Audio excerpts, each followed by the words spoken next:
रयत शिक्षण संस्थेचे क्रांतिसिंह नाना पाटील विद्यालय भवानीनगर द्वारे 10वी स्कॉलरशिप विद्यार्थ्यांसाठी आपण ऑनलाईन कार्यशाळा सुरू केलेल्या आहेत. तरी सर्व विद्यार्थ्यांना स्क्रीनवर दिसतच असेल आपली आज कार्यशाळा क्रमांक 3री आहे. तरी पण आपण आजपासून शिकवायला सुरुवात करत आहोत, म्हणून आज आपण गणित विषयाची पहिली कार्यशाळा घेणार आहे. ही कार्यशाळा फक्त विद्यार्थ्यांसाठी आहे.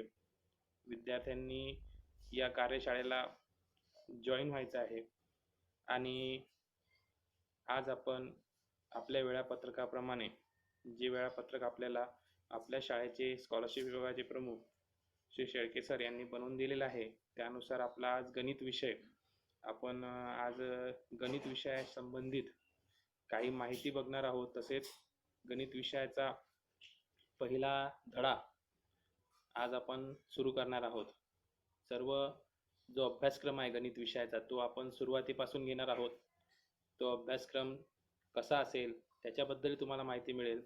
आपण स्क्रीनवर बघू शकता, आपल्याला दिसत असेल की महाराष्ट्र राज्य परीक्षा परिषद पुणे द्वारे जे पूर्व माध्यमिक शिष्यवृत्ती परीक्षा घेतली जाते वर्ग 8वी साठी, त्यामध्ये जे 4 विषय आहेत, प्रथम भाषा, मराठी, गणित, तृतीय भाषा आणि बुद्धिमत्ता चाचणी, त्यामध्ये गणित हा जो विषय आहे त्याच्यासाठी आपण 50 प्रश्न संख्या ठेवली आहे आणि त्याला गुण हे 100 राहणार आहेत. गणित विषयाचा पेपर हा मराठी विषयासोबत राहील. 1.5 तासाचा आपला पेपर राहील पहिला. त्यामध्ये गणित विषयाचे 50 प्रश्न विचारले जातील. त्या 50 प्रश्नांना 100 मार्क्स असणार आहेत. त्याच्यामध्ये स्क्रीनवर तुम्ही आता बघू शकता की प्रश्नांची काठिण्य पातळी कशी राहील. त्यामध्ये 3 प्रकारचे प्रश्न तुम्हाला विचारले जाणार आहेत. सोप्या स्वरूपाचे प्रश्न असतील 30%, म्हणजे 50 पैकी आपल्याला 15 प्रश्न हे सोप्या पद्धतीचे येणार आहेत. त्यानंतर मध्यम स्वरूपाचे जे प्रश्न आहेत, तर सोप्या स्वरूपाचे प्रश्न म्हणजे काय, तर जसे तुम्ही प्रश्न वाचल्याबरोबर तुम्हाला जे पर्याय दिले जातील त्यातून लगेच तुम्ही उत्तर ओळखू शकता. आणि मध्यम स्वरूपाचे प्रश्न म्हणजे काय की प्रश्न वाचल्यानंतर जे पर्याय दिले आहेत त्यातून तुम्हाला उत्तर शोधण्यासाठी काही वेळ द्यावा लागेल, त्याला आपण मध्यम स्वरूपाचे प्रश्न म्हणू आणि तुम्हाला नंतर त्याचं उत्तर मिळते. ते 40% प्रश्न आहेत, म्हणजे 20 प्रश्न गणित विषयाचे तुम्हाला मध्यम स्वरूपाचे विचारले जातील. त्यानंतर कठीण स्वरूपाचे जे प्रश्न आहेत ते 30% आहेत, म्हणजे पुन्हा 15 प्रश्न हे कठीण राहतील, जे तुम्हाला रफ वर्क करून एखाद्या कागदावर सोडवून कच्चं काम करून तुम्हाला ते उत्तर काढावं लागेल आणि मग उत्तर तुम्हाला सापडेल. ते कठीण स्वरूपाचे प्रश्न. अशा प्रकारे सोपे प्रश्न 30% म्हणजे 15 प्रश्न, मध्यम स्वरूपाचे 20 प्रश्न आणि पुन्हा कठीण स्वरूपाचे 15 प्रश्न. अशा प्रकारे तुम्हाला 50 प्रश्न येतील, ते सोडवावे लागतील गणित विषयाचे. त्यानंतर तुम्हाला स्क्रीनवर दिसत आहे की पूर्व माध्यमिक शिष्यवृत्ती परीक्षा साठीच्या प्रत्येक पेपरमध्ये कमाल 20% प्रश्नांच्या बाबतीत उत्तरांच्या 4 पर्यायापैकी तुम्हाला 2 उत्तरं अचूक असतील. ते दोन्ही पर्याय नोंदविणे बंधनकारक आहे. म्हणजे आपल्याला जे 50 प्रश्न गणित विषयाचे येणार आहेत त्यातले 20% प्रश्न म्हणजे 10 प्रश्न असे येतील की ज्याची 2 उत्तरे असतील. तुम्हाला दोन्ही उत्तरांना गोल करायचं आहे. 10 प्रश्न असे असतील. इतर 40 प्रश्नांचे पर्याय एकच राहणार आहे, त्यामुळे त्याचं उत्तर एकच येईल. पण 10 जे प्रश्न राहतील गणित विषयाचे ते तुम्हाला 2 उत्तराचे असतील. दोन्ही उत्तर तुम्हाला गोल करायचे आहे. त्यानंतर आपण स्क्रीनवर बघत असाल, महाराष्ट्र राज्य परीक्षा परिषदद्वारे 8वीच्या शिष्यवृत्ती परीक्षेसाठी जो अभ्यासक्रम ठरवलेला आहे त्यामध्ये संख्याज्ञान, संख्यावरील क्रिया, भूमिती, त्यानंतर महत्त्वमापन, त्यानंतर आणखी आपण धडे बघूया पुढे. दुसऱ्या स्क्रीनवर तुम्हाला दिसेल सांख्यिकी, व्यावहारिक गणित, बीजगणित यासारखे 7 चॅप्टर्स तुम्हाला दिलेले आहेत. त्यापैकी आपल्याला आज संख्याज्ञान हा जो धडा आहे तो सुरू करायचा आहे. संख्याज्ञान मध्ये वेगवेगळे पॉइंट्स आहेत. ते वेगवेगळे पॉइंट्स आपण स्क्रीनवर बघू शकता. त्याच्यामध्ये आपल्याला दिलेलं आहे नैसर्गिक संख्या, पूर्ण संख्या, पूर्णांक संख्या, परिमेय संख्या, अपरिमेय व वास्तव संख्या. हा पहिला पॉइंट आपल्याला या संख्याज्ञान घटका अंतर्गत अभ्यासायचा आहे. त्यानंतर त्याच्यामधला दुसरा घटक आहे परिमेय संख्या व त्यावरील क्रिया. तिसरा घटक त्याच्यामध्ये उपघटक आहे सम, विषम, मूळ, जोडमूळ, सहमूळ व संयुक्त संख्या. हा तिसरा उपघटक आहे. बेरीज व्यस्त. आता त्यामध्ये पुढचा जो उपघटक आहे तो म्हणजे बेरीज व्यस्त व गुणाकार व्यस्त संख्या. पाचवा आणि शेवटचा उपघटक आहे पहिल्या घटकामधला तो म्हणजे संख्या रेषा. हे पाच घटक आपण संख्या ज्ञान या घटकामध्ये अभ्यासणार आहोत. तर त्यापैकी आज आपण पहिला जो घटक आहे आपला गणित विषयातील स्कॉलरशिप मधील पहिला जो घटक आहे तुम्हाला स्क्रीनवर दिसत आहे, चॅप्टर फर्स्ट नंबर सिस्टीम, ज्याला आपण मराठीमध्ये संख्या ज्ञान असे म्हणतो. आपले बरेच विद्यार्थी हे मराठी माध्यम घेऊन ही परीक्षा देणार आहेत, त्यामुळे आपण जास्तीत जास्त भाग हा मराठीमधून समजून घेण्याचा प्रयत्न करणार आहोत. गणित हा विषय जरी आपण रेग्युलर अभ्यासक्रमामध्ये इंग्लिशमध्ये शिकत असलो तरीही स्कॉलरशिपचे जे गणित आहे ते आपण मराठीतून जास्तीत जास्त कव्हर करणार आहोत. तर बघा मुलांनो, संख्या ज्ञान हा पहिला चॅप्टर तुम्हाला स्क्रीनवर दिसत आहे. त्यामध्ये आपल्याला सर्वात सुरुवातीचा जो पॉइंट आहे तो बघायचा आहे, तो म्हणजे तुमच्या स्क्रीनवर आता आला असेल, नैसर्गिक संख्या. नैसर्गिक संख्या ज्याला आपण इंग्लिशमध्ये नॅचरल नंबर्स असे म्हणतो. बघा इयत्ता पहिलीपासून तुम्हाला संख्यांची अंकांची ओळख आहेच. तुम्ही इयत्ता पहिलीपासून संख्या अंक शिकत आलेला आहात. त्या संख्यांची आपल्याला आणखी विश्लेषण करून माहिती या घटकामध्ये बघायची आहे. आपण आतापर्यंत बघितले की 0 1 2 3 4 5 6 7 अशा प्रकारे आपण संख्या शिकलो आहे आणि आपल्याला त्या वाचता येतात, लिहिता येतात. परंतु त्या संख्याचे वेगवेगळे गट करून ते ह्या संख्याचं विश्लेषण करून वेगवेगळे गट तयार करून आपल्याला आज त्यांना जी नावे दिली आहेत त्या गटांना, संख्यांच्या गटांना, ती सुद्धा बघायची आहेत. आणि कशाला नैसर्गिक संख्या म्हणायचं, कशाला पूर्ण संख्या म्हणायचं, कशाला पूर्णांक संख्या व परिमेय संख्या म्हणायचं, हे आपण आज या घटकामध्ये बघणार आहोत. तर जसं आपण पहिला पॉइंट घेतला आहे नैसर्गिक संख्या, नॅचरल नंबर. आता नैसर्गिक संख्या म्हणजे कुठल्या संख्या, तर ज्या संख्या 1 पासून सुरू होतात, 1 2 3 4 5 6 7 8 9 इथपर्यंत आपण यांना अंक म्हणू शकतो.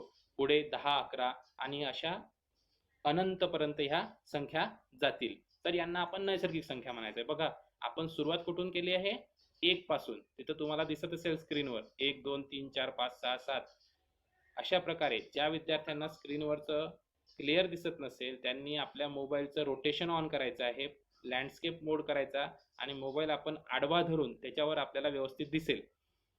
रोटेशन कसं ऑन करायचं, लँडस्केप कसं करायचं हे तुम्हाला माहित आहे. मोबाईलचे स्क्रीनवरून खाली स्लाइड केल्यानंतर त्या ठिकाणी रोटेशनचं ऑप्शन येते, त्यांनी रोटेशन करून घ्यायचं आहे. बघा नैसर्गिक संख्येची सुरुवात ही 1 पासून होते. त्यामध्ये तुम्हाला खाली एक ओळ दिलेली आहे की 0 ही नैसर्गिक संख्या नाही. तुम्हाला स्क्रीनवर दिसत असेल की 0 ही नैसर्गिक संख्या नाही. मग 0 ही नैसर्गिक संख्या नाही तर मग कुठली संख्या आहे ती आपण पुढे बघणार आहोत. परंतु 0ला नैसर्गिक संख्या म्हणायचं नाही. 0 पासून नैसर्गिक संख्येची सुरुवात होत नाही. नैसर्गिक संख्येची सुरुवात ही 1 पासून होते आणि ती अनंतापर्यंत जाते. 1 2 3 4 5 6 7 आणि पुढे तुम्हाला डॉट डॉट डॉट डॉट असे दिसत असेल, त्याचा अर्थ अनंत असा होतो. त्यानंतर आपल्याला खाली काही प्रश्न दिसत असतील, बघा जरा डोके चालवा बघू असं तिथे लिहिलेलं आहे आणि तुम्हाला काही प्रश्न विचारलेले आहेत. 1 2 3 4 5 4 प्रश्न आहेत तिथं. त्यातला सर्वात पहिला प्रश्न आहे की सर्वात लहान नैसर्गिक संख्या रिकामी जागा आहे. आता याचं उत्तर तुम्हाला सगळ्यांना द्यायचं आहे. हा प्रश्न आपल्या वहीमध्ये लिहून घ्या, तो सोडवा, त्याचं उत्तर शोधण्याचा प्रयत्न करा. आता मी तुम्हाला वरती सांगितलं की नैसर्गिक संख्या कुठल्या, त्यातलं सर्वात लहान संख्या कुठली हे तुम्हाला सांगता यायला पाहिजे आणि तुम्ही त्याचं उत्तर लिहू शकता. त्यानंतर सर्वात मोठी नैसर्गिक संख्या रिकामी जागा असा त्या ठिकाणी प्रश्न आहे. या प्रश्नाचं उत्तर सगळ्यांनी टाईप करून आपली मीटिंग संपल्यानंतर ग्रुपवर टाकायचं आहे. बघूया कोणाकोणाला हा प्रश्न सोडवता येतो. त्यानंतर आहे तिसरा प्रश्न, 5 ही नैसर्गिक संख्या नाही हे विधान तुम्हाला चूक आहे का बरोबर आहे ते ओळखायचं आहे. आपण वरते नैसर्गिक संख्या सांगितल्या आहेत, त्यामध्ये तुम्हाला शोधायचं आहे आणि जो प्रश्न आहे की 5 ही संख्या नैसर्गिक संख्या आहे की नाही, त्याचं उत्तर चूक आहे का बरोबर आहे ते तुम्हाला लिहायचं आहे. त्यानंतर तुम्हाला शेवटचा प्रश्न त्या ठिकाणी दिसत असेल, तो म्हणजे कंसामध्ये दिलेली आहे संख्या -8, ज्याला आपण -8 असं सुद्धा म्हणतो. ही जी नैसर्गिक संख्या आहे का नाही, -8 ही संख्या नैसर्गिक आहे की नाही आहे, इथं तुम्हाला नाही म्हटलेलं आहे. मग ते विधान चूक आहे का बरोबर आहे हे तुम्हाला ओळखायचं आहे. बर, त्यानंतर पुढची स्लाइड तुमच्या स्क्रीनवर आता दिसेल, ती म्हणजे पूर्ण संख्या, होल नंबर ज्याला इंग्लिशमध्ये आपण म्हणतो. आपण आतापर्यंत नैसर्गिक संख्या बघितलं, आता आपल्याला बघायचं आहे पूर्ण संख्या, होल नंबर्स. सर्व विद्यार्थी व्यवस्थित ऐकत आहेत. या स्लाइडवर जे तुम्हाला दिसत आहे ते तुम्ही व्यवस्थित वाचायचं आहे आणि सर्व विद्यार्थी मन लावून ऐकत आहे असे मी समजतो.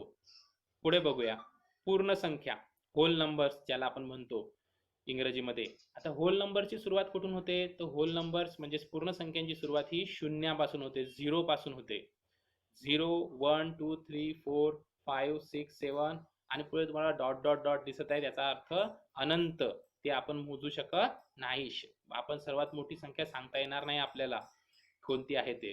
त्यानंतर तुम्हाला खाली एक ओळ दिसेल बघा, 0 ही पूर्ण संख्या आहे. मागे जी स्लाइड आपण बघितली त्या स्लाइड मध्ये आपण बघितलं होतं की 0 ही नैसर्गिक संख्या नाही, पण 0, 0 ज्याला आपण म्हणतो ही पूर्ण संख्या आहे. पूर्ण संख्या आहे म्हणजे नैसर्गिक संख्यांच्या संचामध्ये जर आपण 0 मिळवला किंवा 0 त्याच्यामध्ये ऍड केला तर ती काय होतो, संच कशाचा तयार होतो, पूर्ण संख्यांचा, होल नंबरचा. म्हणजे फक्त नैसर्गिक संख्यांच्या संचामध्ये एक अंक आपला वाढलेला आहे आणि त्याला आपण म्हणायचं पूर्ण संख्यांचा संच. बघा मुलांनो, हा अभ्यास तुम्हाला 10वी आणि 12वी पर्यंत कामा येणार आहे, त्याचा तुम्हाला फायदा होणार आहे. तसेच स्पर्धा परीक्षांमध्ये सुद्धा ही माहिती बऱ्याच वेळा विचारली जाते, त्यामुळे सगळ्यांनी लक्षपूर्वक बघायचं आहे. त्यानंतर तुम्हाला स्क्रीनवर दिसत असेल बघा, जरा डोके चालवा बघू. त्या ठिकाणी तुम्हाला 4 प्रश्न विचारण्यात आलेले आहेत. तर आपल्याला स्क्रीनवर 4 प्रश्न दिसत असतील, जरा डोके चालवा बघू. यामध्ये आपल्याला 4 प्रश्न दिलेले आहेत. त्यातला पहिला प्रश्न सगळ्यांनी वाचायचा आहे, तो म्हणजे सर्वात लहान पूर्ण संख्या कोणती किंवा रिकामी जागा आहे. तर सर्वात लहान पूर्ण संख्या तुम्हाला स्क्रीनवरच दिसत असेल, त्यातून तुम्हाला ते ओळखायचे आहे आणि त्याचं उत्तर त्या ठिकाणी लिहायचं आहे. आता मी तुम्हाला प्रश्न सांगत आहे त्यावेळेस तुम्ही स्क्रीनवर बघून किंवा मी सांगतोय ते ऐकून तो प्रश्न तुमच्या वहीमध्ये लिहून घ्यायचा आहे. पहिला प्रश्न मी तुम्हाला वाचून दाखवला आहे, सर्वात लहान पूर्ण संख्या रिकामी जागा आहे. आपण वरती बघितलं आहे की पूर्ण संख्यांची सुरुवात ही 0 पासून होते आणि त्या संख्या 0 पासून क्रमाने वाढत जातात आणि अशा त्या अनंतपर्यंत जातात. त्यानंतरचा आपला दुसरा प्रश्न आहे, सर्वात मोठी पूर्ण संख्या रिकामी जागा. सर्वात मोठी पूर्ण संख्या तुम्हाला या ठिकाणी सांगायची आहे आणि त्या ठिकाणी लिहायची आहे आणि हे सगळे प्रश्न एका कागदावर लिहून ते तुम्ही नंतर ग्रुपला टाकू शकता. ओके, नेक्स्ट क्वेश्चन आपला आहे की 17 ही पूर्ण संख्या नाही हे विधान चूक आहे की बरोबर आहे. 17 ही पूर्ण संख्या नाही हे विधान तुम्हाला सांगायचं आहे की चूक आहे का बरोबर आहे. त्यानंतरचा पुढचा आणि शेवटचा प्रश्न या पूर्ण संख्या टॉपिक वरचा आहे की 0 ही पूर्ण संख्या नाही हे विधान चूक आहे की बरोबर आहे. तुम्हाला स्क्रीनवर सगळ्यांना प्रश्न दिसत असतील, नसतील दिसत तरी मी एकदा पुन्हा तुम्हाला वाचून दाखवत आहे. पहिला प्रश्न होता, सर्वात लहान पूर्ण संख्या रिकामी जागा आहे आणि त्यानंतर दुसरा प्रश्न होता आपला की सर्वात मोठी पूर्ण संख्या रिकामी जागा. त्या ठिकाणी तुम्हाला उत्तर लिहायचं आहे. आणि त्यानंतरचा तिसरा प्रश्न होता, 17 ही पूर्ण संख्या नाही हे विधान चूक आहे की बरोबर आहे तुम्हाला लिहायचं आहे. त्यानंतर शेवटचा प्रश्न होता या टॉपिक वरचा, 0 ही पूर्ण संख्या नाही हे विधान चूक आहे की बरोबर आहे. सगळ्यांनी आपापल्या वहीमध्ये हे प्रश्न लिहिले असतील. नैसर्गिक संख्यावरील 4 प्रश्न, त्यानंतर पूर्ण संख्यावरील 4 प्रश्न मी तुम्हाला दिलेले आहेत. त्यानंतर आता आपल्याला पुढच्या टॉपिककडे वळायचं आहे. स्क्रीनवर तुम्हाला आता पुढची स्लाइड लवकरच दिसेल. सगळ्यांना स्क्रीनवर पूर्णांक संख्या ही स्लाइड दिसत असेल. पूर्णांक संख्येला आपण इंग्रजीमध्ये इंटेजर नंबर्स असं सुद्धा म्हणू शकतो. आतापर्यंत आपण बघितलंय बघा, सुरुवातीला बघितले नैसर्गिक संख्या. नैसर्गिक संख्यांचा जो संच होता त्यामध्ये 1 2 3 4 5 असे आपण अंक किंवा संख्या बघितल्या. त्यानंतर पूर्ण संख्यांचा संचामध्ये आपण त्याच्यात 0 ऍड केला होता, 0 ऍड केला होता. नैसर्गिक संख्यांच्या संचामध्ये ज्या वेळेस आपण 0 ऍड करतो त्यावेळेस ती पूर्ण संख्यांचा संच तयार होतो. आता आपल्याला बघायचं आहे पूर्णांक संख्या. पूर्णांक संख्यांनाच आपण इंग्लिशमध्ये इंटेजर नंबर असं सुद्धा म्हणू शकतो. वर्ग 6वी मध्ये असेल किंवा 7वी मध्ये असेल, तुम्ही नंबर लाईन शिकला असाल.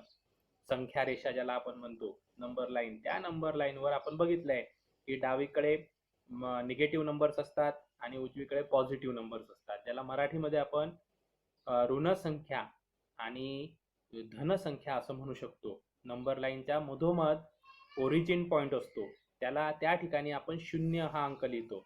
मग त्यालाच म्हणायचं इंटेजर नंबर्स किंवा पूर्णांक संख्या.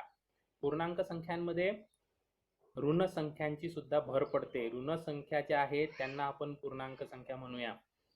ऋण संख्या म्हणजे कुठल्या संख्या, तर तुम्हाला स्क्रीनवर दिसत असेल बघा, -1, -2, -3, -4, -5, -6 आणि डॉट डॉट डॉट, म्हणजेच हे पुढे वाढत जाणार असंख्यपर्यंत. तसेच 0, शून्याला कुठल्याही प्रकारचं चिन्ह तुम्हाला तिथं दिसत नाही आहे. 0 हे धन सुद्धा नसते आणि ऋण सुद्धा नसते. 0 is not negative nor positive. त्यानंतर तुम्हाला दिसेल की धन 1, धन 2, धन 3, धन 4 अशा प्रकारे अनंत. धन म्हणजेच काय, तर पॉझिटिव्ह. त्याला साईन सुद्धा तुम्हाला त्या ठिकाणी दिसत असेल. पॉझिटिव्हचं साईन दिलेलं आहे, जे आपण बेरजेचं चिन्ह म्हणतो ते साईन त्या ठिकाणी दिलेलं आहे. मग आता त्याच्या संबंधित काही नियम आहेत, रूल्स आहेत. ते रूल्स तुम्हाला खाली दिसत असतील बघा स्क्रीनवर. मी तुम्हाला वाचून सुद्धा दाखवतो. जर धनसंख्या ही नेहमी ऋण संख्येपेक्षा मोठी असते. आता धनसंख्या म्हणजे पॉझिटिव्ह. कुठलीही पॉझिटिव्ह संख्या घेतली, कुठलीही पॉझिटिव्ह संख्या जर घेतली तर ती कुठल्याही ऋण संख्येपेक्षा म्हणजेच निगेटिव्ह नंबरपेक्षा नेहमी मोठी असते. आता उदाहरणार्थ तुम्हाला तिथं वरती एक उदाहरण दिलेलं आहे बघा. -8 दिलाय एका बाजूला आणि एका बाजूला +5 दिलाय. जरी आपण रोजच्या व्यवहारामध्ये 8 ही संख्या 5 पेक्षा मोठी धरत असू, परंतु तरीही जर ती संख्या ऋण असेल आणि दिसायला मोठी जरी दिसत असली तरी ती ऋण आहे, त्यामुळे ती 5 पेक्षा लहान आहे. ज्यावेळेस तुम्ही संख्या रेषेवर जाल त्यावेळेस तुमच्या लक्षात येईल की जी संख्या डावीकडे असते ती नेहमी छोटी असते आणि जी संख्या उजवीकडे असते ती मोठी असते. आता -8 ज्याला आपण ऋण 8 किंवा -8 असं -8 असं सुद्धा म्हणू शकतो. तर -8 इज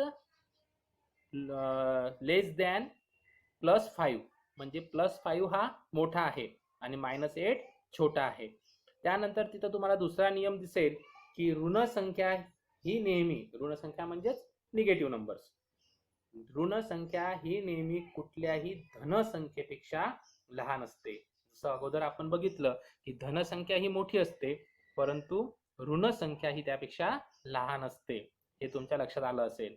त्यानंतर आता आपल्याला यावर आधारित काही प्रश्न बघायचे आहेत. ते तुमच्या स्क्रीनला लगेच दिसतील. ती स्लाइड सुद्धा तुमच्या स्क्रीनला आता दिसत असेल. जरा डोके चालवा बघू.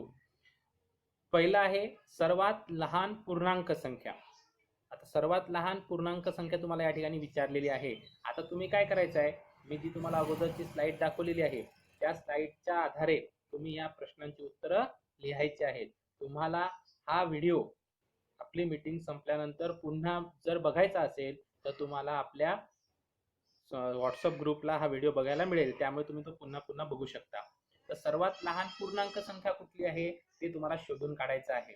या प्रश्नांची उत्तरं तुम्हाला मी पुढच्या मीटिंगच्या वेळेस देणार आहे, तोपर्यंत तुम्ही उत्तरं शोधून काढायची आहे. आता त्यानंतरचा सर्वात तो आपला दुसरा प्रश्न आहे, सर्वात मोठी पूर्णांक संख्या सुद्धा रिकामी जागा. आता ही रिकामी जागा तुम्हाला भरायची आहे. सर्वात मोठी पूर्णांक संख्या सुद्धा रिकामी जागा. त्यानंतर शेवटचा प्रश्न आहे तो म्हणजे अधिक 77 म्हणजे त्याला आपण धन 77 किंवा प्लस 77 आणि -505 वजा 505 या ज्या दोन संख्या दिलेल्या तुम्हाला त्या ठिकाणी दिसत आहेत, त्या दोन संख्यापैकी मोठी संख्या कुठली आहे ते तुम्हाला ओळखायचं आहे. पॉझिटिव्ह 77 आणि निगेटिव्ह 505 यापैकी कुठली संख्या मोठी आहे याचं उत्तर तुम्हाला खाली लिहायचं आहे. या सगळ्या प्रश्नांची उत्तर तुम्हाला पुढच्या मीटिंगला पाहायला मिळतील. त्यामध्ये तोपर्यंत तुम्हाला आपल्या वहीवर हे प्रश्न लिहून काढायचे आहेत आणि त्या प्रश्नांची उत्तर तयार ठेवायची आहे. आणि जेव्हा मी पुढच्या मीटिंगला तुम्हाला याची उत्तर विचारेल तेव्हा तुम्ही सांगा किंवा मी तुम्हाला उत्तरे सांगणार आहे आणि तुम्ही ते चेक करून घ्यायची आहेत.